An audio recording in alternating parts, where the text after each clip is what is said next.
Good afternoon, ma'am. C set key question khá khó chỉ bằng C set. Trick khá số mà mình dùng ta cả mấy đứa nó khá ngắn khá thu nó đúng có vẻ đó mà lấy dịch có. How là có. Bữa đó question sẽ anh có consider về C set key question sẽ 2025 cho tàu đi vào question đó đi có 2025 key question gì đó đi. Ado lo shall là có 2025 key question sẽ nó ship đi lo shall mà ngầm đôi mà đi hay em cũng ba. Lotion sẽ ai explanation số tàu rồi na cái tăng queen thì sang cái này một cái na horoscope bữa đó n square có n square n square cho mà hay sẽ cái nó theta hay có đôi ta là cái what is the number of digit có number of digit đôi ta là cái number of digit si cái thì akwai na si sẽ palindrome number có palindrome number cái thì akwai na smile tawꯤ ꯗꯨꯅꯦꯕ 11 square ꯍꯥꯏꯔꯒ ꯑꯩꯈꯣꯏꯒꯤ 121 ꯀꯣ 12 square ꯀꯩꯅꯣ 111 square ꯍꯥꯏꯔꯒꯅ 1 2 3 2 1 ꯁꯨꯃꯥꯏꯅ ꯇꯧꯕꯤꯗꯨꯅꯦꯕ ꯑꯗꯨꯅ ꯍꯥꯏꯕꯗꯤ number of digit ꯁꯦ ꯀꯩꯗꯧꯏ ꯃꯥꯒꯤ ꯃꯌꯥꯏꯗ ꯂꯩꯔꯤꯕ number ꯁꯤꯒꯤ number of digit ꯁꯤꯒ ꯃꯥꯟꯅꯗ꯭ꯔꯅꯦ ꯃꯌꯥꯏꯗ ꯂꯩꯔꯤꯕ 2 ꯁꯤꯒ 3 ꯁꯤꯒ ꯁꯤꯒꯤ number ꯁꯤꯒ ꯃꯥꯟꯅꯗ꯭ꯔꯥ ꯑꯗꯨ ꯑꯣꯏꯇꯥꯔꯒꯗꯤ ꯁꯤꯒꯤ 9 ꯁꯦ ꯁꯤꯁꯤ ꯑꯣꯏꯗꯣꯏꯅꯦꯕ number of digit ꯁꯦ ꯁꯤꯗꯤ ꯌꯥꯝ ꯂꯥꯏꯔꯦꯀꯣ palindrome number की square root पुथोकपेदुनी. Next question 45. A set of 20 pipes can be filled by 70% of the tank in 14 minutes. Sigi sidi akoigi work is minor to question sidi koina kamana hot kani harakanda akoigi minor statements is minor ibio ko. Habidi x pipes na ma haise kaino harakanda x ki pipe की x set of 5 सिगी ओइना मागी pipe से माना हाइसे कनो 20 pipe याव हेबो को pipe मसिंग से pipes मसिंग से 25 याव हेबा अदुदुगा कदोगे हारा कांदा fill तौबना percentage fill तौजना क्यानो हारा गदी 70% fill तौहेबो को अदुदुगा कदोगे time मागी time सिना क्या द fill तौबो ngam हारा गदी 14 minutes को अदु तारगदि मागी rate पुथोक्तोइने rate हाबदि कइनो मागी 1 minute ता क्यामनो हाइदि rate हाबदि कइनो per minute ता क्यानो हाबसे पुथोक्तोइनेबा सिदैसा पुथोकपसि कमाइना पुथोकनी हारगदि खोइना rate हाइ तारगदि से 70% से खोइना walk ओइना हारसु हाबदि fraction ओइना हारसु हाबको walk ओइदा हाबदि 100% सिदा full walk ओइदोइनेबा 70% सिदा तंखाइनेबा अदुइ तारगदि rate ति क्या ओरनी 70 by 14 हाबदि 70% ओतोइनिको हाबदि कइनो सिगिदि क्या तारे 2.5% per minute को per minute को rate से अदुमाइ तौदना सिगि सिंजिसु लोइ पुथोकपे यारे हाइदि y set of 5 किदि y set of 5 किदि यानो y set of 5 किदि खोइना नाइबोको 70% 20% नाइबो आइगिदि सोइदोरे 70% को नाइबोको मानस देसा pipe से another set of pipe hari another set rate puthokpa ki singa ta ko ana question jing san am te thoki se under training ngawr ni another set of pipe se kai no ara ganda another set of pipe sina koigi another set of pipe sina y ni y set of pipe sina 20 pipes another 10 pipes yawi 10 pipes yawi adu duga ka doga hara kanda mana fill up tawdusina 3 by 8 3/8% filled up tawduni 6 minute ko aduga another ama set atopa amana jet ko jet china kedoga harakanda 60 magina 16 pipes ni ko aduga mana fill tawdusina half ko fill tawbana te maina fill tawbana te mana singthokpane ko haidi empty tawthokpane empty tawai jet china empty tawduni ko jet china 16 ni aduga mana 50% empty tawba ngameba karamba matamda 50% se half of the tank habidi ko half of the tank habidi 50% empty tawba ngami ko 20 minutes da adu tadi magi rate se minus oidoini ko yengasi ko kamai tawge do haidi x ki se ma hai se kaino if half of the pipe of x and to si half oi doi ne ba half of the pipe of x ai tar ga ti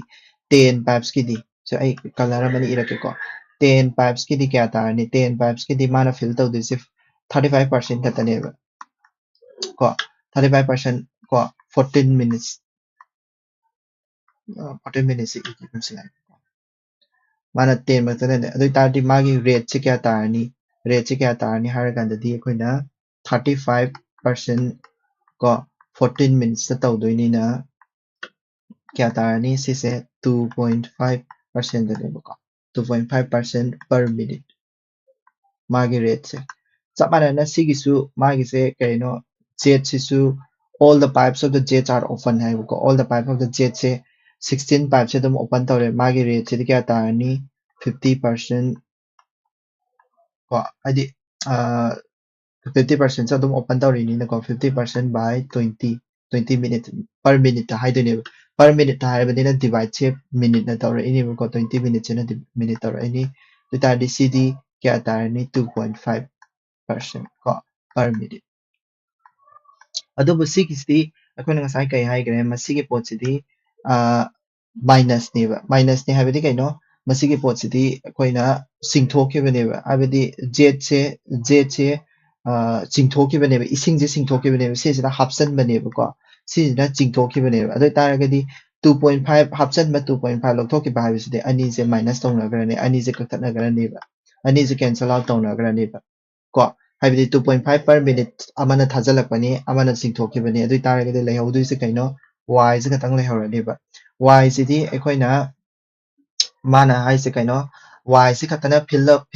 tore ko hadi how long will it take to fill 50% of the thing haidi y se katana fill up taragadi 3 by 8 se kadoba 3 by 8 fill up tawada 6 minutes changi ba ko 1 haidi pulap whole da tawba matamdadi whole kanodo pulap punna fill up tawba matamdadi koigi kya changdoino 6 ko dai tardi 8 by 3 to 16 minutes changani ko adi whole work one work hai taine one work adi adi tardi one work se adi tangkhai tawba matamdadi kya changani haidi 50% tawba matamdadi tangkhai habidi kano 50% haidi half tawba matamdadi kya changani haidi 8 minutes 16 di 8 minutes ko adi ko adi tardi 8 minutes tar yani ko ai se landra ko question se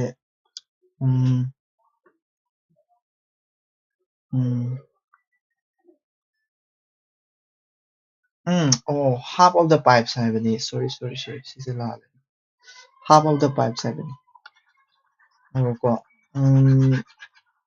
pipe se tara thaba nate tara se bulkuna thaba nate mai se 10 jina 3 by 8 of the work just 6 minutes ta tawbo ko adoi taragadi 5 pipes tha taragadi 3 by 8 into 1 by 2 ne ba that is kya no 3 by 16 ne bala to 3 by 16 je 6 minutes ta tawe ba kano sina 5 kano sina 5 y sina ko adoi taragadi y gi di puthok kano gi y gi rate puthok asi ko y gi adi 1 work tawo matam de 1 work tawo matam de kya tarani 6 into 16 by 3 I do 16 okay the target 3 to the target 32 minute 32 minute the one work to the 50% of the work the kya to rani 16 minute ta 16 minute ta sorry I the question mo na pa 16 minute ta de ko next question हम ये ऐसे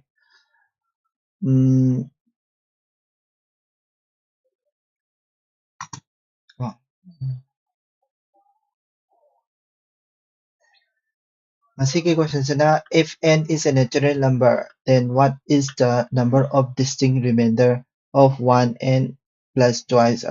n 1 to the power n plus 2 to the power n 1 to the power n hai ba maga 2 to the power n hai ba maga leba ko ꯃꯁꯤꯗꯩꯁꯤꯗ 4ꯅ divide ꯇꯧꯗꯣꯏꯅꯦꯕ ꯑꯗꯨꯗꯩꯗ ꯃꯥꯒꯤ n if n is a natural number then ꯍꯥꯏꯗꯤ then what is the number of distinct remainder ꯃꯥꯒꯤ remainder ꯁꯦ ꯀꯌꯥ ꯑꯣꯏꯗꯣꯏꯅꯣ ꯍꯥꯏꯗꯤ distinct remainder ꯀꯌꯥ ꯑꯣꯏꯗꯣꯏꯅꯣ ꯍꯪꯕꯅꯦꯕꯀꯣ ꯑꯗꯣ ꯑꯩꯈꯣꯏꯅ ꯈꯪꯉꯤ ꯃꯗꯨꯗꯤ ꯀꯩꯗꯧꯔꯦ ꯍꯥꯏꯔꯀꯥꯟꯗ ꯑꯩꯈꯣꯏꯒꯤ ꯁꯦ ꯁꯨꯃꯥꯏꯅ ꯇꯧꯕꯁꯤꯗ ꯐꯣꯔꯃꯨꯂꯥ ꯀꯔꯤ ꯀꯔꯥ ꯀꯩꯝ ꯅꯤꯡꯁꯤꯡꯗ ꯇꯥꯔꯒꯗꯤ ꯑꯩꯈꯣꯏꯒꯤ n ꯁꯦ ꯅꯦꯆꯔꯦꯜ ꯅꯝꯕꯔ ꯍꯥꯏꯕꯅꯤꯅ ꯅꯦꯆꯔꯦꯜ ꯅꯝꯕꯔꯒꯨꯝꯕ ꯍꯥꯏꯔꯝ ꯇꯥꯔꯒꯗꯤ ꯑꯩꯈꯣꯏꯅ ꯚꯦꯂꯨꯁꯦ ꯁꯤꯟꯖꯜꯂꯁꯦ n is equal to 1 ꯑꯣꯏꯕ ꯃꯇꯝꯗꯗꯤ ꯁꯤꯁꯦ ꯀꯌꯥ ꯇꯥꯗꯣꯏꯅꯣ ꯃꯥꯒꯤ ꯃꯣꯗꯨꯂꯁꯁꯦ ꯀꯌꯥ ꯇꯥꯗꯣꯏꯅꯣꯕꯀꯣ ꯍꯥꯏꯗꯤ ꯁꯦ n is equal to 1 ꯑꯣꯏꯕ ꯃꯇꯝꯗꯗꯤ ꯀꯌꯥ ꯇꯥꯔꯅꯤ 1 plus 2 4 नेबा आइदि 3/4 ने 3/4 की मॉड्यूलस क्या तारनी मॉड्यूलस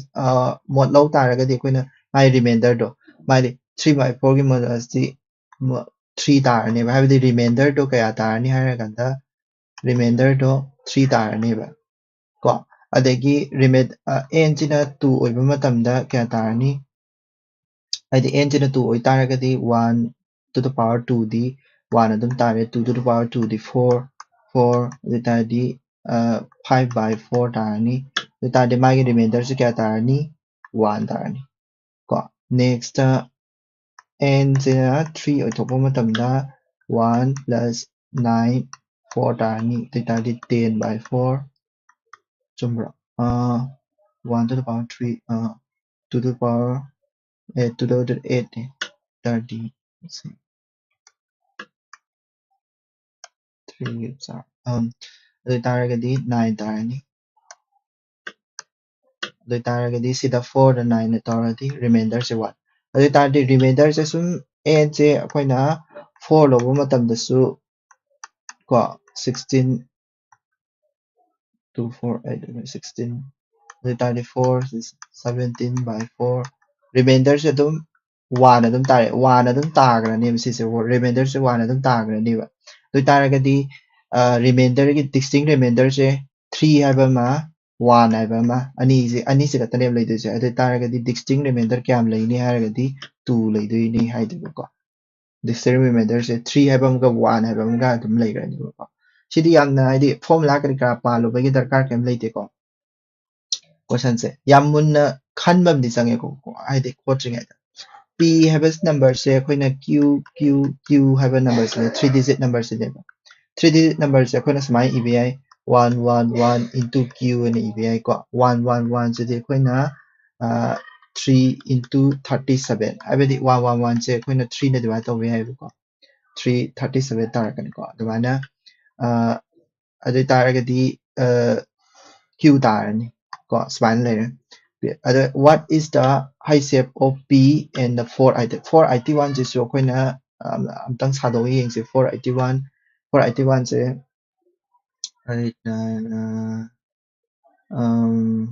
8 9 10 11 12 13 4 यादे अदो याम समना होय के हारगदि हाई से पुथोक्तोइनिना सिदा यावबा फैक्टर दो सिदा यारमदोइने अदुना 3 ना हाना डिवाइड तौर येंगसे 3 ने डिवाइड तौबदि याद्रेको माय 481 45 8 9 10 11 12 13 दी 4 तागरे 4 आदि मागे सम डिजिट के सम से 4 तारबनिना 3 ने डिवाइड तौबा यारोइको अदु तारगदि 37 ने डिवाइड तौबा याब्रा येंगसे 37 ने डिवाइड तौबा करिगुमा 37 डिवाइड तौबा यारगदि यादोनिको 37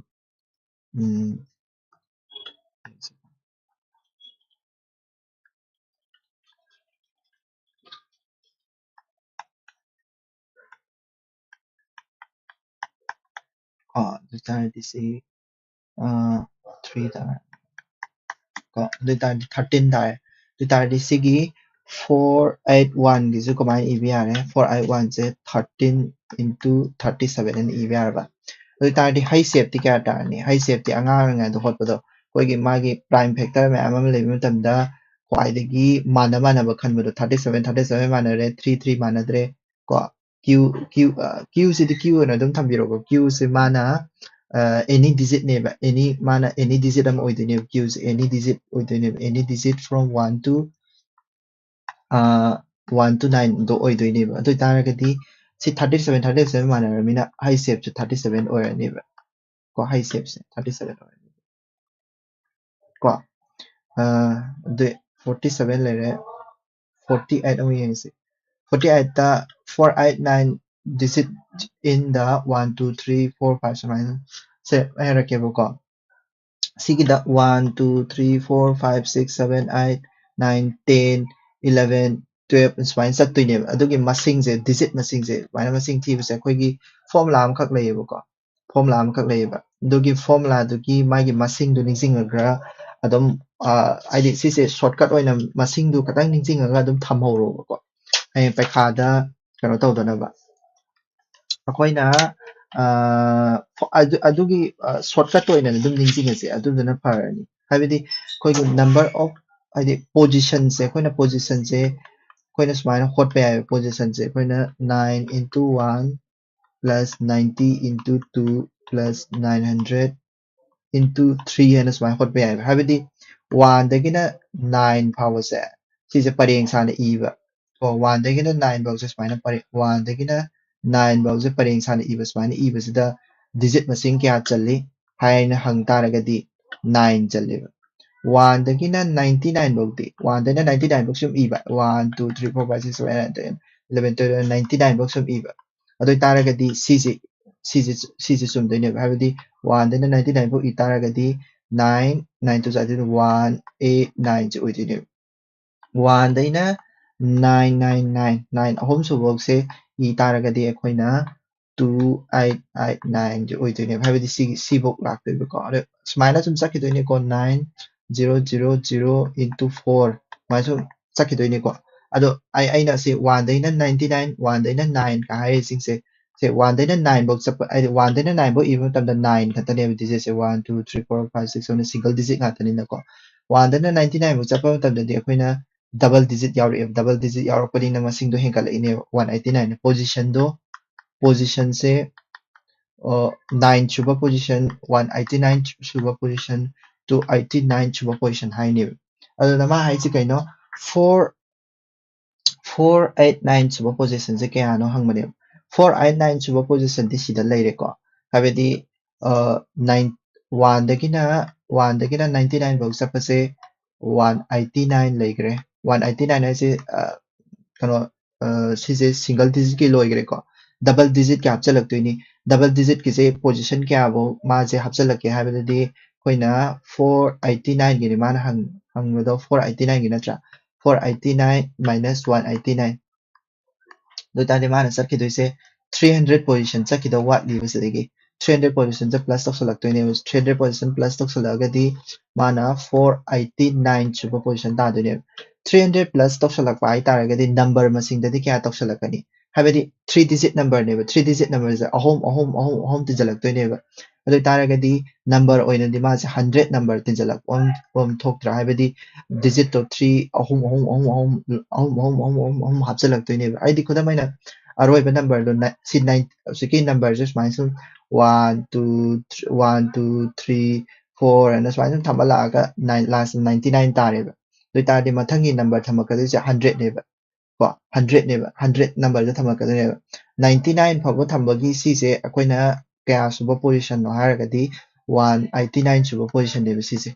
ꯆꯨꯝꯕ꯭ꯔꯥ ꯁꯤꯁꯦ 99 ꯐꯥꯎꯕꯒꯤ ꯁꯤꯒꯤ ꯑꯔꯣꯏꯕꯁꯦ ꯁꯤꯁꯦ 189 ꯁꯨꯕ ꯄꯣꯖꯤꯁꯟꯅꯦꯕ ꯁꯤꯁꯦ 1ꯁꯦ 190 ꯁꯨꯕ ꯄꯣꯖꯤꯁꯟ ꯑꯣꯏꯗꯣꯏꯅꯦꯕ ꯑꯗꯨꯃꯥꯏꯅ ꯊꯝꯈꯤꯗꯣꯏꯅꯦ 101 102 ꯁꯨꯃꯥꯏꯅ ꯁꯨꯝ ꯂꯥꯛꯇꯣꯏꯅꯦꯕ ꯃꯊꯪ ꯂꯥꯛꯇꯣꯏꯅꯦꯕ ꯑꯗꯨ ꯑꯣꯏꯇꯥꯔꯒꯗꯤ ꯗꯤꯖꯤꯠꯁꯦ ꯑꯍꯨꯝ ꯅꯠꯇ꯭ꯔ ꯃꯥꯅ ꯊꯝꯃꯤꯁꯦ 1 2 3 ꯗꯤꯖꯤꯠꯁꯦ ꯑꯍꯨꯝ ꯊꯝꯃꯛꯄꯅꯤꯅ ꯃꯥꯒꯤ ꯄꯣꯖꯤꯁꯟꯁꯦ ꯆꯍꯨꯝꯃꯨꯛ ꯁꯤꯗꯩꯗ ꯆꯍꯨꯝꯃꯨꯛ 300 ꯆꯠꯈ꯭ꯔꯦ ꯍꯥꯏꯔꯒꯗꯤ ꯑꯍꯨꯝ ꯆꯠꯂꯛꯀꯗꯣꯏꯅꯦ ꯑꯍꯨꯝ ꯆꯠ ꯇꯥꯔꯒꯗꯤ ꯅꯝꯕꯔꯗꯗꯤ ꯀꯌꯥꯝ ꯍꯥꯞꯆꯤꯜꯂꯛꯑꯅꯤ 100 ꯑꯃ ꯍꯥꯞꯆꯤꯜꯂꯛꯑꯅꯤ 100ꯇꯨꯗꯤ ꯀꯌꯥꯅꯣ 199 ꯍꯥꯞꯆꯤꯜꯂꯛ ꯍꯥꯏꯗꯤ 199 ꯐꯥꯎꯕ ꯏꯕꯒꯤ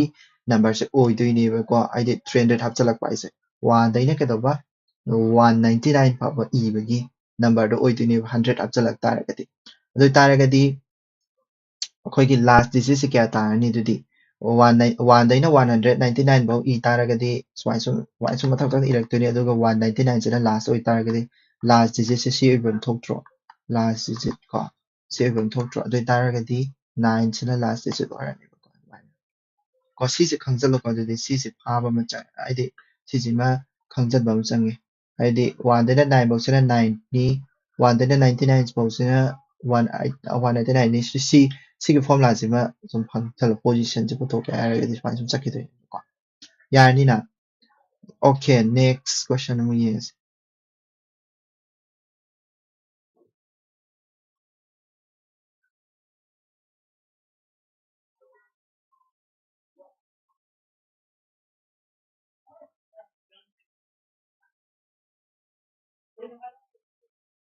next question अमु येंगे को next question is that a mobile phone has been stolen सिगी क्वेश्चन से आइदि stolen करी करा हाइबा देगी कनोगनबा सिगुम्बा स्टेटमेंट पीबगी क्वेश्चन हाइ तारेको thief कायना का तौबगी क्वेश्चन से अखोइना खंगदुइसे कइनो हारा कांदा thief पु ओइरदि ओइदबा ngangadुइनेबको thief को सिगी जिमसे खंगजलोबको thief नत्रगा हुरानबा rover हाइरम तारगदि मादि lie अदुम ओइदुइने को lies माना nganगदुइसे thief पु ओइरगदि lies अदुम ओइदुइने सिजिमा खंगोबको guilty ओइरबा अबदि मासे मरा लेरबा अदुइ तारगदि माना nganगदुइसे अयाम्बा मतमदा lies नेबा अदुगा innocent ओइरबा माना nganगदुइसेना always truth नेबा innocent ओइरबा अदगी कैमतंग खंगद्रबा अदुइ तारगदि माना nganगदुइसेना truth नेबको अदुदा मा हाइसे कैनो PQR हाइबसे खंगदेबा कनाना हुरालिनो से खंगदे PQR से फोन हुरानबा मोय मबानी मोय अहुंगे मरक्ता अमा यावरेबको अदुइ तारगदि मा हाइसे कैनो PQR सिदा अखोइना जस्ट अमखक लौसलोबा आइदि सी ऑप्शन सिदा P से हुरान बनेना अदुम लौसलसेबा नत्रगा Q से नत्रगा R से हुरान बनेना लौसलसेबा अहाबदा आई P से हाना लौसलगेको P से thief नेना लौसलसेबा को P से thief नेना लौसल तारगदि माना ngangamदिसे कैनो lies नेबा अदुदना P ने nganगदुइसे lies नेबा को P ने ngang I do not steal I यदि canoe P नत्रा P did not steal ऐसे P steal हाइदुइबा P से steal ओइरनी Q से सु Q stole it है ना Q से आई सुमाइन तौगेको P steal हाइ तारगदि P से ना सुमाइन क्रॉस थंगिबा Q stole it हाइरगदि Q stole it ऐसे Q do not stole it हाइदना P ने nganगबसिदि ओइदबा ngaतनेबा अदुदना I did not steal हाइबसे I stole it हाइबसे P से क्रॉस मार्क थंगिको Q से stole it हाइबसिना Q did not stole it हाइबने Q से आई टिक मार्क थंगिना टिक मार्क थमिसिना हुरानबा नते हाइनेको सिजिना हुरानबनेना हाइरसेबको हाइबे ngaktang gi lauraseba aduga tick तौरिसिना हुरानबा नते मासे मिचमनि innocent नि हाइरसेबको innocent अदुइ तारगदि R did not stole Q से हाइसे R did not stole it अदे P से हुरानबा ओइरमिना Q गा R गसिदि मिचम गातो ओइरनिको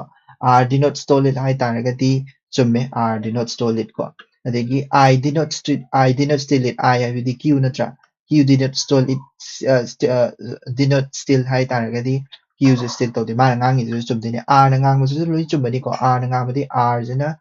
I did not steal it को चुम्बनि I did not know who did it माना कना तौबनो खंगदे हाबनि लोइ तारगदि सिदा consistency से मोबानी ना हाइनरिबे स्टेटमेंट सिंगसे consistency से लेत्रा हाइबदि R जे हुरानबा नते Q से हुरानबा नते हाइबसे consistency एदि आई तौरिसे करिनो ग्यान मेन ता शराना तरांग तौता Q से ना innocent ओइ हाबनि Q से innocent ओइ हारदि टिक तौदने R did not steal it R did not innocent ओइ हारदि सि Q अदगी Q मसा से innocent I did not steal it हारदि innocent ओइ बेदि टिक ओइदने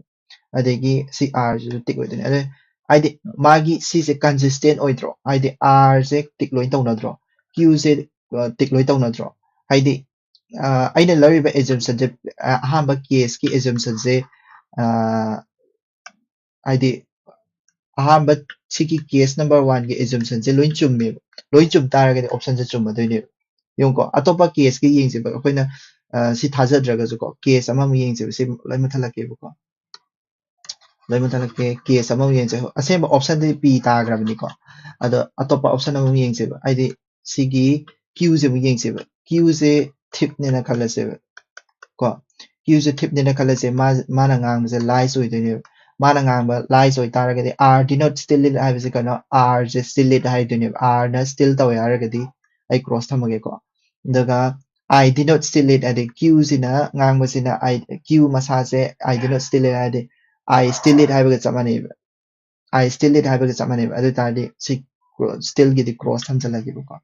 adigi r denote atai na ngangba sing loi chumme haidune p na ngangba se I denote still lit p se ai tick tawrage ko adi p na still tawba nate adagi q still lit q se cross thamage ko adagi r denote still lit r se cross thamage ko nate tick thamdaba sorry ko adu tadi yo manarakpra haidi maida haidi statement ani se mabani na ngangba ani se manadaba haidi manadaba ma yauraktra manadaba ma yaurak taragadi siga option se lalini sida manadaba ma yauris si q se tadrine q ri cross tar mathang sa haidi nang na r mu loroga yinga su kasu kaide r mu loro su manadaba ma yaurakani adumaina manadaba yau taragadi option do ladoine ko adumaina thuna tawba yamni ko yarni ko sigi option sigi oinadi koi keno tagrani sigi option sigi oinadi si p se tagrani ko next 3 teams P, Q, R participate in a tournament in which the team plays with one another is exactly once ko amamuk sane hai adu taragadi sigi question sigi oinadi P habam lere Q habam lere R habam lere P ga Q ga amuk sanani ko Q ga R ga amamuk sanani aduga ko P ga R ga amamuk sanani match ahum khaktani ko sanadoise match ahum sanabasida kadoge harakanda a win face a team 2 points 2 point win amana 2 points phange ko draw na 1 point phange ba yai ko a team gets no point for loss point amta phangde ba loss hobe which team score exactly 1 goal in the tournament each team score exactly 1 goal in the tournament haibedi p su 1 goal challe ba ko 1 goal challe q su 1 goal challe ba adagi r su 1 goal challe ba ko adu taragadi the team p got 3 points we team p se 3 points phangya aragadi magidi win ama oiramani ba karambada win oidoino ai khangde ba ko adu taragadi win di oirani ba ma se win amadi lere ko adu duga ma se p se 3 points phangya ai taragadi win ama kari draw ama win ama draw ama ne ma mangoda leitus win jina karambano draw jina karambano q ga win oidoira r ga draw oidoira q ga draw oidera amda khangdri ko condition ama khakang yingise karigomba q got 2 points q sina 2 points phangeba adoi taragidi ma je draw ani oramani adoi taragidi ma ga p ga q ga se mana win oibadi yaroiba adoi taragidi masida is draw oirani ba mas kayadi p ga q ga sanaba se draw sungsha shoidana orani draw oige haragadi karino mana goal ama challe habadina draw oige no kano hai taragadi ngai khoko ata ngai ko adoi taragadi sise draw oige taragadi magidi draw amaga win amaga nina sida sise win oirani ba haibadi p ga r ga sanaba se win oirani ba me se goal mana ama chalaga r jina goal 0 chanmaga me se oidoini ba haidi assumption to ko adoge r got 1 point hai taragadi r je draw ma lose ama ni ba draw ma lose aba oibada sida da leire dana haidi p na win tawreba ko r na post poreba adoi taragadi masi jima kaktat krani loss ki se kaktat kre ko draw gi sida draw sat kramina draw ani se kaktat krani ko win oi bizim se kaktat krani last draw le hodra si je draw satoi ne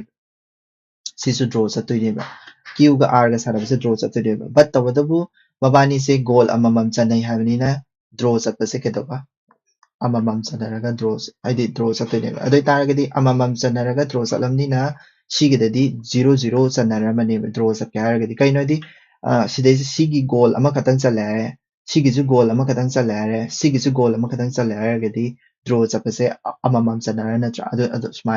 sumaina identification to tawrase ko draw chatnarani hadi sumaina the result of the match between p and q is a draw P กับ Q ก็สานามจะ draw นี่แบบอดูก็กระโดดเป็น my score จะ 0 นี่จุดไม่ก็ตัวดีสิก statement จะห้ามไปใช่ the number of goals scored by R against Q R นะ Q กับ against สันไปใช่ 1เนี่ยจุดไม่ก็ไม่ draw สันนะเป็น 1 จัดเลยก็ทำไมนะโดยตามกันที่ both the statements are true ก็ next P is the brother of Q and R ก็ brother से कोई ना line นะมันจะลอยทำสิก็ Q กับ R กับ brother นี่ให้บอกก็ Q กับ R กับ brother นี่เป็น P से brother โอ้ยมีนะมาจะ plus sign ทำมือก็มาจะให้ดีนุปานี่นะก็อดูก็ต้องแก้กันนะ S is R's mother S นะ R กับ mother นี่บอกก็ mother โอ้ยตาก็ดีकोई minus ทำมาสิอดูก็ R กับ mother นี่ให้A से R की A से R की mother ने है T is the P's father P की father से T ने है T T से P की father ने है plus ด้วยตาก็ดีมาม่ามาป้าโอ้ยนี่สินะให้ไปดีมาม่าสิकीมาม่าไม่มาสิมันน่ะโอ้ยนะมีนะมาบ้านนี่มักเซลลูกของมีนะมันนี่บอกก็ให้ดีมาป้าโอ้ยนี่สินะมาม่าโอ้ยนี่บอกก็ด้วยตาก็ดี A सेนะ T are the couple จุ่มมีก็สิมา Q is T son Q से T की son ने है सी से नुपारा नुपीरे खंगले को son ला दतर खंगले तो ना determine तो बया दे T is a Q's father T से Q की father ने है चुम्मे को T से Q की father ने S is P's mother S से P की mother ने है चुम्मे को सिसु देखिए R is T's daughter T की daughter ने है R से नुपारा नुपीरे उसे खंगले को तो ना daughter ने है उसे लाने को अदुगा हाइदि लानि मीनिंग दि दत्ता ने हाइसा मसे नो डिफाइन तो लालंबे है जुमंबे है बखु खंगदे बको P is S sons P से S की मचानुपानि चुमनी को सिदि को तो तारगेदि चुम स्टेटमेंट क्या यावरे 1 2 3 4 को स्टेटमेंट मरी next if no is coded as 2210 not is coded as 42001 not is coded as this ko adu taragadi notes haise kaino sine ko masing je on notes ta yama iba masing je on masing je kya so 1 2 3 4 5 6 1 2 3 4 5 6 6 digit ne ma na oi rise yengo ba combination to 2 digit ta gi kado ba 2 digit ta gi 3 digit la ba ade 2 letter ta gi 3 digit la 3 letter တကြီး4 letter လာရပါဒိုတာရကဒီခွိစီစေကမိုင်းနာဆေမရဟာရကန် n की मोटा 2 सिंजनबा o की मोटा 1 o मोटा 1 सिंजनबा काय दु या रो मसिंग जमा ना ड्रमदिना हाबेदी अदोय तारगेदी अखोयगी alphabetical ga a is equal to 1 b is equal to 2 कायना तोबा series अमा लेद्रो अदुदो फाबिबा मा चंगीबा फा आइदी फाबा मी सु लेरमनी अदुबु फाबिबा मा चंगी फागे हारगेदी याम simple ओइना izoti na ama kakpabi ko izoti e is na 5 ni g is na 10 ni o is na 15 ni t is na 20 ni aduga y is na 25 ni ko adu taragadi asdaida n ji kya da opq r n id asdaida no have say n ji kari na mo chinge hairak taragadi n ji 14 na mo chileba habidi NO 하이브리나 시대게 하베 닝징가 좀 이베야이고 아이디 그라 투다바니고 아이나 이서리시고 아이디 너기 테크닉 셈 파바기 테크닉 강자워 아이기디 아이 T 20제 T20 되게 닝징이 거 아이디 거기 O 15 아이디 15 orange 거 J 10 아이기 바데 누밋 advance to 닝징이 버 numbers 하베 투 나 파자나바기 담았다 거 noisu kari no khara khara tawraga ningsing of n se 14 ga manai ko adigi o sidi kya ga manare sai the 15 se 15 ga manare ni ko o se na 15 ga manare n sina kana 14 ga manare 14 15 se 210 se kamana ta hala kya ga mama ni se puri raga tamni 14 into 15 se puri rakanda 210 da tamni ko adu taragadi note harak taragadi t di kya ga manai 20 ga manadra अदे तारगदी NOT सिदि क्या no 14 into 15 into 20 नत्रा हाइदि 210 सिदा 20 न position तारगदी 4200 तारने अदगी E अमग मो हप्सले E सिदि canoe 5 ने 5 Amo हप्सन तारगदी 14 into 15 into 20 into 5 को से आई ma'am आई ने ई रिजिंग से ज्ञान तानम नि को ꯍꯥꯏꯗꯤ ꯀꯅꯥꯒꯨꯝꯕ ꯑꯃꯗꯤ 5ꯅ ꯏꯟꯇꯨ ꯇꯧꯁꯟꯗꯣꯏꯅꯤ ꯇꯧꯔꯒ ꯑꯗꯨꯝ 5ꯅ ꯇꯞ ꯂꯥꯎꯅ ꯑꯗꯨꯝ ꯄꯨꯔꯤꯁꯟꯈ꯭ꯔꯅꯤꯕꯀꯣ ꯑꯗꯨ ꯑꯣꯏꯇꯥꯔꯗꯤ 5ꯅ ꯏꯟꯇꯨ ꯇꯧꯁꯟ ꯇꯥꯔꯒꯗꯤ 21000 ꯑꯗꯒꯤ ꯁꯤꯁꯤꯗ s ꯑꯃꯃꯨꯛ ꯍꯥꯞꯆꯟ ꯇꯥꯔꯒꯗꯤ s ꯇꯤ ꯀꯌꯥꯅꯣ s ꯇꯤ 19 ꯅꯤꯀꯣ ꯍꯥꯏꯕꯗꯤ s t ꯍꯥꯏꯕꯅꯤꯅ 19 ꯀꯣ 20 ꯗ ꯑꯗꯨꯝ ꯂꯩ ꯑꯗꯨ ꯑꯣꯏꯇꯥꯔꯒꯗꯤ ꯁꯤꯗꯩꯁꯤꯗꯒꯤ 14 ꯏꯟꯇꯨ 15 ꯏꯟꯇꯨ 20 ꯏꯟꯇꯨ 5 ꯏꯟꯇꯨ 19 ꯅꯤꯀꯣ ꯑꯗꯨ ꯑꯣꯏꯇꯥꯔꯒꯗꯤ ꯁꯤꯗꯩꯁꯤꯗ 19 ꯏꯟꯇꯨ ꯇꯧꯕ ꯍꯥꯏꯁꯦ 20 ꯍꯥꯟꯅ ꯏꯟꯇꯨ ꯇꯧꯁꯜꯂꯣ ꯑꯗꯨꯗꯒꯤ 19 ꯃꯥꯏꯅꯁ ꯇꯧꯒꯦ ꯍꯥꯏꯔꯒꯗꯤ ꯁꯨꯃꯥꯏꯅ 399000 ꯇꯥꯔꯅꯤꯀꯣ ꯑꯗꯨ ꯑꯣꯏꯇꯥꯔꯒꯗꯤ ꯂꯥꯁꯀꯤ ꯅꯝꯕꯔꯁꯦ ꯁꯤ ꯅꯣꯠꯁ ꯍꯥꯏꯔꯛ ꯇꯥꯔꯒꯗꯤ NOTES ꯅꯣꯠꯁ ꯍꯥꯏꯔꯛ ꯇꯥꯔꯒꯗꯤ ꯁꯤ ꯑꯣꯏꯗꯣꯏꯅꯤꯀꯣ ꯀꯣ ꯍꯥꯏꯗꯤ ꯅꯣꯠꯀꯤꯗꯤ 420 ꯁꯤ ꯃꯥꯟꯅꯔꯦꯀꯣ ꯃꯥꯅ ꯄꯤꯔꯝꯃꯤꯁꯦ ꯅꯣꯠ ꯍꯥꯏꯁꯦ ꯃꯥꯟꯅꯔꯦꯀꯣ ꯑꯗꯨꯅꯤꯀꯣ ꯃꯥꯅ ꯁꯤꯗꯩꯁꯤꯗ ꯄꯤꯔꯤꯁꯦ ꯍꯥꯏꯗꯤ ꯁꯤꯗꯤ ꯌꯥꯝ ꯂꯥꯏꯅ ꯄꯨꯊꯣꯛꯄ ꯌꯥꯏ ꯁꯤꯒꯤ ꯀꯩꯅꯣꯁꯦ ꯈꯪ ꯇꯥꯔꯒꯗꯤ ꯑꯣꯔ ꯅꯝꯕꯔꯗꯨꯒꯤ ꯃꯇꯨꯡ ꯏꯟꯅ ꯃꯥꯒꯤ ꯚꯦꯂꯨꯁꯤꯡꯗꯣ ꯈꯪ ꯇꯥꯔꯒꯗꯤꯀꯣ ꯐꯥꯕꯗꯣ ꯇꯛ ꯇꯛ ꯇꯛ ꯍꯥꯏꯕ ꯉꯝꯒꯗꯕꯅꯤꯀோ ꯑꯗꯨ ꯁꯤꯗꯁꯨ ꯑꯃ ꯂꯥꯛꯑꯦꯕꯀꯣ ꯑꯗꯨ ꯌꯦꯡꯉꯣ ꯃꯁꯤꯡꯁꯦ ꯌꯦꯡꯉꯣ ꯁꯤꯗꯩꯗ 3ꯅꯤꯀꯣ ꯂꯩꯔꯤꯁꯦ ꯁꯤꯁꯨ 3ꯅꯤꯀꯣ ꯂꯩꯔꯤꯁꯦ ꯑꯗꯨ ꯑꯣꯏꯇꯥꯔꯒꯗꯤ 3 ꯂꯩꯔꯝ ꯇꯥꯔꯒꯗꯤ ꯗꯥꯏꯔꯦꯛ Fꯁꯦ 6ꯒ ꯁꯤꯟꯖꯟꯕꯒ ꯆꯞ ꯃꯥꯟꯅꯩꯕ Rꯁꯦ 5ꯒ ꯁꯤꯟꯖꯟꯕꯒ ꯆꯞ ꯃꯥꯟꯅꯩꯕ ꯑꯗꯒꯤ Aꯁꯦ ꯀꯩ ꯍꯥꯏꯅꯤ 4ꯒ ꯁꯤꯟꯖꯟꯕ ꯆꯞ ꯃꯥꯟꯅꯩ ꯑꯗꯨꯝ ꯂꯧꯁꯟꯈ꯭ꯔꯣꯕ ꯇꯛ ꯂꯥꯎꯅ ꯑꯗꯨ ꯑꯣꯏꯇꯥꯔꯗꯤ ꯌꯦꯃꯦꯟ ꯍꯥꯏꯇꯥꯔꯒꯗꯤ Yꯁꯦ ꯀꯗꯥꯏꯗ ꯁꯤꯜꯂꯦ Yꯁꯦ ꯀꯗꯥꯏꯗ ꯌꯥꯎꯋꯦ Yꯁꯦ ꯁꯤ Yꯗ ꯌꯥꯎꯕ ꯅꯠꯇ꯭ꯔꯥ 7 ꯀꯣ Yꯁꯦ 7 ꯍꯧꯕꯁꯤꯡꯁꯦ ꯁꯤ ꯑꯅꯤꯁꯤ ꯃꯅꯨꯡꯗ ꯂꯩꯔꯦꯅ ꯑꯟꯁꯥꯔ ꯑꯗꯒꯤ N ꯂꯥꯁꯀꯤꯁꯨ ꯌꯦꯡꯁꯤ Nꯁꯦ ꯁꯤ N ꯅꯠꯇ꯭ꯔꯥ ꯁꯤ 3 ꯀꯣ ꯂꯥꯁꯇ 3 ꯂꯣꯏꯕꯗ ꯑꯣ ꯁꯤ ꯃꯥꯟꯅꯔꯦ E Mꯁꯦ ꯑꯃꯨꯛ yengsi Mꯁꯦ M ꯁꯤꯜꯂ ꯂꯩꯔꯦ Mꯁꯦ 8ꯅꯤꯀꯣ ꯁꯤꯗꯩꯁꯤꯗꯀꯣ 8 ꯂꯩꯕ ꯀꯣ ꯑꯁꯨꯃꯥꯏꯅ ꯈꯣꯠꯈ꯭ꯔꯣ ꯌꯥꯔꯦ ꯍꯥꯏꯗꯤ ꯃꯁꯤꯡꯗꯣ ꯃꯥꯟꯅꯔꯝ ꯇꯥꯔꯒꯗꯤ ꯑꯌꯥꯝꯕꯅ ꯍꯥꯏꯗꯤ ꯅꯝꯕꯔꯗꯣ ꯀꯣꯗꯇꯣ ꯌꯥꯝ ꯁꯤꯒꯨꯝꯕ ꯀꯣꯏꯁꯟꯁꯤꯗꯤ ꯌꯥꯝ ꯂꯥꯏꯕ ꯀꯣꯏꯁꯟꯅꯤꯀꯣ 5 ꯗꯤꯖꯤꯠ ꯅꯝꯕꯔ ꯑꯃꯈꯛ ꯂꯩꯌꯦ 5 ꯗꯤꯖꯤꯠ ꯅꯝꯕꯔꯁꯦ ꯀꯩꯗꯧꯕ PQRST all distinct ꯑꯣꯏꯕ ꯗꯤꯖꯤꯠ ꯉꯥꯛꯇꯅꯤꯀꯣ ꯑꯗꯨꯒ Tꯁꯦ 0ꯒ ꯃꯥꯟꯅꯕꯗꯤ ꯌꯥꯗꯦꯕꯀꯣ ꯈ꯭ꯋꯥꯏ ꯂꯥꯁ ꯅꯝꯕꯔꯁꯦ Tꯁꯦ 0ꯒ ꯃꯥꯟꯅꯕꯗꯤ ꯌꯥꯗꯦꯕ ꯃꯥ ꯍꯥꯏꯁꯦꯀꯣ T is not equal to 0 ꯑꯗꯨꯒ ꯀꯩꯗꯧꯒꯦ ꯍꯥꯏ ꯀꯥꯟꯗ P is 3 times P is ꯀꯔꯤꯕ 3 times T ꯍꯥꯏꯕꯀꯣ P is 3 times T ꯍꯥꯏꯕꯁꯦ ꯁꯤꯁꯦ ꯇꯥꯍꯟꯒꯦ ꯍꯥꯏ ꯇꯥꯔꯒꯗꯤ Tꯁꯦ ꯍꯥꯏꯗꯤ Pꯁꯦ ꯈ꯭ꯋꯥꯏ ꯆꯥꯎꯕꯁꯦ ꯅꯝꯕꯔꯁꯦ 9 ꯑꯣꯏꯗꯣꯏꯅꯦꯕ ꯑꯗꯨ ꯑꯣꯏꯇꯥꯔꯒꯗꯤ 3ꯁꯤꯗꯤ ꯀꯌꯥ ꯇꯥꯔꯅꯤ Tꯁꯤꯗꯤ ꯀꯌꯥ ꯇꯥꯔꯅꯤ ꯑꯩꯈꯣꯏꯒꯤ Pꯁꯤꯅ 9 ꯑꯣꯏꯕ ꯃꯇꯝꯗ Tꯁꯤꯗꯤ ꯀꯌꯥ ꯇꯥꯔꯅꯤ 3 ꯇꯥꯔꯅꯤ ꯆꯨꯝꯕ꯭ꯔꯥ ꯑꯗꯒꯤ Pꯁꯤꯅ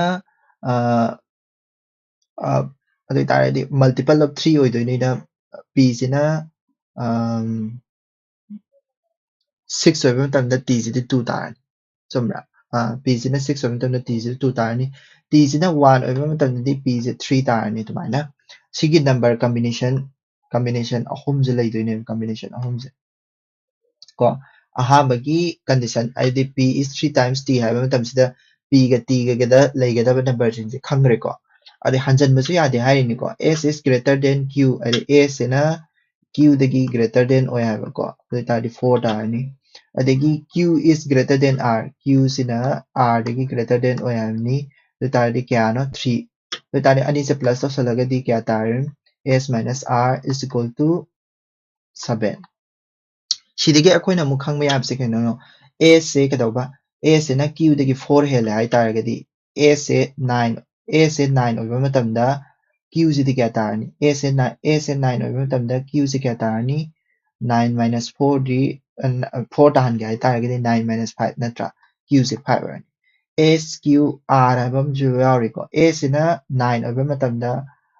7 ꯇꯥꯒꯦ ꯍꯥꯏꯇꯥꯔꯗꯤ R ꯁꯦꯀꯌꯥ ꯇꯥꯔꯅꯤ 2 ꯇꯥꯔꯅꯤ ꯑꯗꯨ ꯑꯣꯏꯇꯥꯔꯒꯗꯤ R ꯁꯦ 1 ꯑꯃꯨꯛ ꯇꯥꯍꯜꯂꯁꯤ R ꯁꯦ 1 ꯇꯥꯍꯟꯕ ꯃꯇꯝꯗ R ꯁꯦ 1 ꯇꯥꯍꯟꯕ ꯃꯇꯝꯗ S ꯁꯤꯗꯤ ꯀꯣ S ꯁꯦ 9 ꯑꯣꯏꯕ ꯃꯇꯝꯗ ꯀꯟꯗꯤꯁꯟ ꯁꯤ ꯂꯩꯒ꯭ꯔꯦꯀꯣ S ꯁꯦ 8 ꯑꯃꯨꯛ ꯑꯣꯏꯍꯜꯂꯁꯦꯕ S ꯁꯦ 8 ꯑꯣꯏꯕ ꯃꯇꯝꯗꯗꯤ S ꯁꯦ 8 ꯑꯣꯏꯕ ꯃꯇꯝꯗ Q ꯁꯦ 4 ꯇꯥꯔꯅꯤ ꯍꯥꯏꯕꯗꯤ 4 ꯑꯗꯨꯒ 1 ꯑꯗꯨ ꯑꯣꯏꯇꯥꯔꯗꯤ 7 ꯇꯥꯕ ꯃꯇꯝꯗ 7 ꯅꯝꯕꯔꯁꯦ ꯃꯥꯟꯅꯕ ꯌꯥꯗꯕꯅꯤꯅ 730 ꯇꯥꯔꯅꯤ ꯀꯣ ꯑꯗꯨꯃꯥꯏꯅ 730 ꯇꯥꯔꯅꯤ ꯑꯗꯨ ꯑꯣꯏꯇꯥꯔꯒꯗꯤ ꯌꯦꯡꯉꯨꯀꯣ ꯅꯝꯕꯔꯁꯦ ꯁꯦꯔꯤꯁ ꯑꯍꯨꯝ ꯑꯃꯁꯨ ꯂꯩꯔꯦꯀꯣ ꯁꯤꯗꯩꯁꯤꯗ ꯁꯦꯔꯤꯁ ꯑꯍꯨꯝ ꯑꯃ ꯁꯤꯗꯁꯨ ꯁꯦꯔꯤꯁ ꯑꯍꯨꯝ ꯂꯩꯔꯦ ꯑꯍꯥꯟꯕ ꯁꯦꯔꯤꯁꯀꯤꯁꯤ ꯌꯦꯡꯉꯁꯤꯀꯣ 9ꯒ 3ꯒ ꯌꯥꯎꯕ 9 ga 3 ga da possibility se kya oi 9 ga 3 ga yaw da number thi si ko 9 ga 3 ga si 9 yaw sa ya roi 3 yaw da bi si ama ka tani ko sidagi possibility ama lere aduga 9 ga 3 ga sida yaw re adu ta di si ya roi ko adu ta ga di possibility yeng ba matam da si di one possibility lere ko one possibility ko aduga 6 ka 2 ga yaw da bang thi si ko 6 ka 2 ga sida yaw re si me ya roi 6 ka 2 ga si me yani si me yani sidagi 2 possibility ko aduga sida 3 1 3 1 3 1 oi ba sida ko gi 3 ga 1 ga yaw da ba tare ko 3 ga 1 ga yaw da ba se karam no ra ga di si me lere sida di yaw re ya roi si 3 yaw re ya roi sidagi 1 possibility तो तारी possibility क्या आता है 5 digit number same दोनी ना 5 digit number की दी मोई possibility से क्या आता है वो 1 2 3 4 4 ता cos ना होते यानी को सी की trick करी करा के लेते को just reasoning की question में 1 x can complete 1/3 of a certain work in 6 days I the x ना हाई से कहनो x ना 1/3 of a work को 1/3 of a work in 6 days अदु तारगदी मागी whole work to kai numita tawani 18 days tawani ko mai se hadi 6 into 3 di 18 ni ko hadi mana hadi x na tawa thabak y na muk tawa thabak sina ying se ko y gi sina y can complete 1/3 of the same work in 8 days ko hadi 1/3 work same work ni ko 1/3 of the work in 8 days tawi hai taragadi whole days hadi 1 day sa tawdidi adi sisi unitary method ni ko unitary method ni 1 haidi masing do yam khalak ni work to yam khalak ni work yam khalak di number masing yam khalak ni 3 into 8 try 24 days ko aduga z ke puthok taragadi akoina z ki di ma haise sida 3/4 and harami ko z can complete the work in 3/4 of the same work in 12 days 3/4 minus 12 days ni ko taragadi 1 day 1 work say 1 full work se tawba matamda changba matamda ni ko 1 full work time hai tare ko 1 full work se kaya tarani har kanda sigidi 3 4 12 12 3 3 4 4 4 16 16 days tar LCM tawnaro si se LCM ko adi 18 24 16 ko adi tardi 2 9 12 8 ko 4 3 3 3 and 9 3 4 12 3 30 3 3 9 3 4 12 8 ko data this is 2 3 2 4 2 3 1 2 data the LCM से क्या था नहीं 6 6 12 24 24 60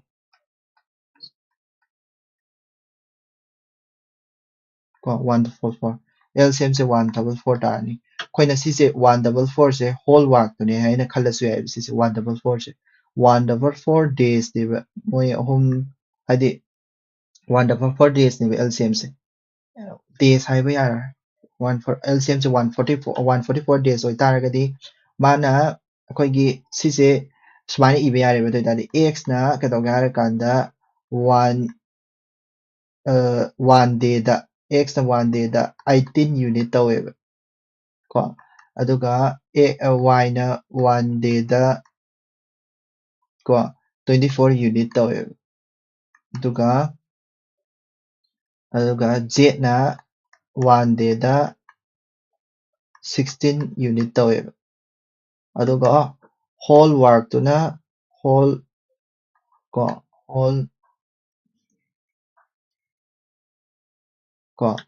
work pulap total work hai tare ko total work to na 144 unit ne smaina on tho se ꯃꯁꯤ ꯃꯊꯛꯀꯤ ꯗꯦꯇꯥꯁꯦ ꯁꯨꯃꯥꯏꯅ ꯑꯣꯟꯊꯣꯛꯑꯁꯨ ꯌꯥꯏ ꯁꯨꯃꯥꯏꯅ ꯑꯣꯟꯊꯣꯛꯑꯒ ꯍꯣꯠꯄꯅꯕꯨ ꯍꯦꯟꯅ ꯍꯥꯏꯗꯤ ꯐꯩꯀꯣ ꯍꯥꯏꯗꯤ ꯃꯥꯒꯤ ꯀꯩꯅꯣꯁꯦ ꯉꯥꯏꯈꯣꯀꯣ ꯑꯩꯒꯤꯁꯦ ꯁꯣꯏꯔꯦ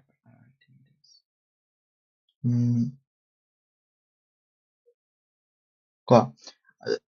ꯑꯁꯤ ꯃꯥꯅ ꯋꯥꯟ ꯁꯦ ꯁꯣꯔꯤ ꯑꯩꯒꯤꯁꯦ ꯁꯣꯏꯔꯦ 1 ꯗꯦꯗ ꯅꯠꯇꯦ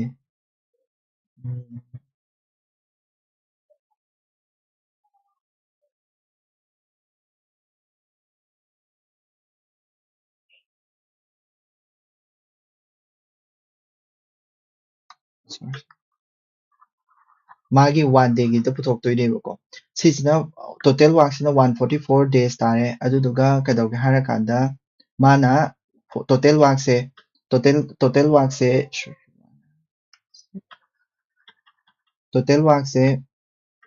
144 ꯗꯦꯁꯦ ꯇꯧꯕ ꯃꯇꯝꯗ 144 ꯌꯨꯅꯤꯠꯁꯦ ꯇꯧꯕ ꯃꯇꯝꯗ ꯀꯩꯗꯧꯕ 18 ꯗꯦꯖ ꯆꯪꯉꯦ ꯍꯥꯏꯕ ꯁꯨꯃꯥꯏꯅ ꯍꯥꯏꯗꯣꯏꯕꯀꯣ 18 ꯗꯦꯖ ꯆꯪꯉꯦꯕ ꯑꯗꯨ ꯑꯣꯏꯇꯥꯔꯒꯗꯤ 1 ꯗꯦꯗ ꯇꯧꯕꯗꯗꯤ ꯀꯌꯥ ꯇꯥꯔꯅꯤ ꯍꯥꯏꯗꯤ 144 ꯗꯤꯚꯥꯏꯗꯦꯠ ꯕꯥꯏ 18 ꯅꯦꯕꯀꯣ 144 ꯗꯤꯚꯥꯏꯗꯦꯠ ꯕꯥꯏ 18 ꯑꯗꯨ ꯑꯣꯏꯇꯥꯔꯒꯗꯤ ꯁꯤꯗꯤ ꯀꯌꯥ ꯇꯥꯔꯅꯤ 8 ꯀꯣ ꯑꯗꯨꯒ 1 ꯗꯦꯗ ꯇꯧꯕꯗꯅꯤ 1 ꯗꯦ ꯋꯥꯔꯛ ꯄꯔ 1 ꯗꯦ ꯍꯥꯏꯇꯥꯔꯦꯀꯣ ꯑꯗꯨꯗꯨꯅꯤ ꯁꯤꯁꯤꯕꯨ ꯑꯩꯈꯣꯏꯅ ꯏꯐꯤꯁꯤꯌꯦꯟꯁꯤꯁꯨ ꯍꯥꯏꯅꯩꯀꯣ ꯁꯤꯁꯨ 144 ꯌꯨꯅꯤꯠꯇ ꯀꯩꯗꯧꯕ ꯃꯥꯁꯦ ꯀꯌꯥ ꯆꯪꯉꯦꯕ 8 ꯗꯦꯖ ꯆꯪꯉꯦꯕꯀꯣ 8 ꯗꯦꯖ ꯆꯪꯉꯦ ꯍꯥꯏꯇꯥꯔꯒꯗꯤ 144 divided byꯀꯩꯅꯣ ꯁꯣꯔꯤ 8 days ꯅꯠꯇꯦ 24 days 24 days 18 24 days ꯑꯗꯨ ꯑꯣꯏꯇꯥꯔꯒꯗꯤ ꯁꯤꯗ 24 ꯑꯗꯨ 6 unit 6 unit per day ꯅꯦꯕꯀꯣ ꯁꯤꯁꯦ unit per day work per day ꯍꯥꯏꯅꯀꯣ ꯑꯗꯨꯒ ꯁꯤꯒꯤꯁꯤꯁꯨ 144 unitꯅꯤ ꯇꯧꯗꯣꯏꯁꯦ ꯀꯌꯥꯗ 16 days ꯀꯣ ꯑꯗꯨ ꯑꯣꯏꯇꯥꯔꯒꯗꯤ kya tarani 144 divided by 16 9 unit per day ꯀꯣ ꯑꯗꯨ ꯇꯥꯔꯒꯗꯤ ꯃꯥꯒꯤ ꯅꯣꯡꯃꯗ ꯇꯧꯕ ꯑꯗꯨꯒ ꯇꯣꯇꯦꯜ ꯋꯥꯔꯛꯇ ꯁꯤ ꯂꯩꯔꯦ ꯅꯣꯡꯃꯗ ꯃꯈꯣꯏ ꯃꯔꯤꯅ x y z ꯅ ꯇꯧꯕ ꯊꯕꯛꯁꯦ ꯀꯌꯥ ꯇꯥꯔꯅꯤ ꯍꯥꯏꯔꯒꯗꯤ ꯄꯨꯂꯞ ꯄꯨꯟꯅ ꯇꯤꯟꯖꯜꯂꯀꯥꯟꯗ ꯀꯌꯥ ꯇꯥꯔꯦ 23 ꯀꯣ 8 plus 6 plus 9 is equal to 23 ꯀꯣ ꯅꯣꯡꯃꯗ ꯃꯈꯣꯏ ꯑꯍꯨꯝ ꯄꯨꯂꯞ ꯄꯨꯟꯅ ꯁꯨ ꯇꯥꯔꯒꯗꯤ 23 ꯌꯨꯅꯤꯠꯁꯦ ꯁꯨꯗꯣꯏꯅꯦ ꯑꯗꯣ ꯃꯥꯅ ꯀꯣꯏꯁꯟꯁꯦ ꯃꯇꯦꯛ ꯑꯃꯈꯛꯁꯨ ꯋꯥꯠꯂꯤꯀꯣ 8.2 days ꯍꯥꯏꯗꯤ ꯃꯥꯁꯦ ꯅꯨꯃꯤꯠ ꯈꯔ ꯁꯨꯔꯝꯃꯦꯕ n days ꯐꯥꯎ ꯁꯨꯔꯝꯃꯦꯕ ꯃꯥꯁꯦ ꯀꯣ ꯃꯣꯏ ꯃꯔꯤꯁꯦ n days ꯐꯥꯎ ꯁꯨꯔꯝꯃꯦ ꯍꯥꯏꯔꯀꯥꯟꯗꯤ ꯑꯩꯈꯣꯏꯒꯤ 4n days 4n days n days ꯁꯨꯕꯒꯤꯗꯤ ꯑꯩꯈꯣꯏꯅ n ꯀꯣ ꯃꯣꯏꯅ ꯊꯕꯛ ꯂꯣꯏꯁꯜꯂꯝꯕꯁꯦ 23n ꯌꯨꯅꯤꯠꯇꯤ ꯁꯨꯈ꯭ꯔꯦꯕ 4n days ꯑꯗꯣ 23n ꯌꯨꯅꯤꯠꯁꯦ ꯁꯨꯈ꯭ꯔꯒ ꯃꯥ ꯍꯥꯏꯁꯦ ꯀꯩꯅꯣ ꯂꯦꯝꯍꯧꯔꯤꯕ ꯋꯥꯔꯛꯁꯤꯅ y ꯃꯊꯟꯇꯅ ꯁꯨꯔꯛꯑꯦꯕ ꯂꯦꯝꯍꯧꯔꯤꯕ ꯋꯥꯔꯛꯁꯤꯅ y ꯃꯊꯟꯇ ꯁꯨꯔꯦ ꯍꯥꯏꯕꯗꯤ 2.3 days ꯁꯨꯔꯛꯑꯦꯕ y ꯃꯊꯟꯇꯅ ꯁꯨꯕꯁꯦ y ꯃꯊꯟꯇꯅ ꯁꯨꯕ ꯃꯇꯝꯗ ꯅꯣꯡꯃꯗ ꯇꯧꯔꯤꯕ ꯀꯩꯅꯣꯁꯦ 6 ꯌꯨꯅꯤꯠꯅꯦꯕ 6 ꯌꯨꯅꯤꯠꯅꯦꯕ ꯅꯣꯡꯃꯗ y ꯃꯊꯟꯇꯅ ꯁꯨꯕꯗ 6 ꯌꯨꯅꯤꯠ ꯁꯨꯏꯑꯕ ꯑꯗꯨ ꯑꯣꯏꯇꯥꯔꯒꯗꯤ ꯃꯥꯒꯤ yꯅꯀꯣ yꯅ ꯅꯣꯡꯃꯗ ꯁꯨꯔꯤꯁꯦ 6 ꯌꯨꯅꯤꯠꯅꯦꯕ 6 ꯌꯨꯅꯤꯠꯁꯦ ꯀꯔꯤ ꯅꯨꯃꯤꯠ 8 to 3 daysꯇ ꯁꯨꯕꯗꯗꯤ ꯀꯌꯥ ꯁꯨꯔꯅꯤ 3 ꯀꯣ 2 ꯑꯗꯨ ꯇꯥꯔꯗꯤ 8 3 24 25 26 27 28 ꯀꯣ ꯑꯗꯨ ꯇꯥꯔꯒꯗꯤ 26 by 3 8 3